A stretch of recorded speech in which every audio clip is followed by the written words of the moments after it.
دوسری جانب مرکزی مسلم لیگ لاہور کے زیر اہتمام انٹرا پارٹی انتخابات کے انعقاد کا فیصلہ کر لیا گیا۔ اجلاس کی صدارت انجینئر عادل خلیق اور ڈاکٹر مزمل اقبال ہاشمی نے کی، جس میں پارٹی نائب صدر حافظ طلحہ سعید اور صدر وسطی پنجاب چودھری حمید الحسن گجر سمیت تمام قومی و صوبائی امیدواران اور یونین کونسل صدور نے شرکت کی۔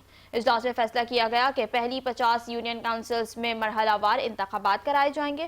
ڈاکٹر مزمل ہاشمی نے کہا کہ کارکن پہلی بار گراس روٹ لیول پر یوتھ، لیبر، کسان اور اقلیتی کونسلز کا انتخاب کریں گے۔ ان کا کہنا تھا کہ انٹرا پارٹی انتخابات الیکشن کمیشن کے قواعد و ضوابط کے مطابق مکمل کیے جائیں گے۔ ڈاکٹر مزمل ہاشمی نے مزید کہا کہ مرکزی مسلم لیگ حقیقی جمہوری روایات کو فروغ دینے کے لیے پرعزم ہے۔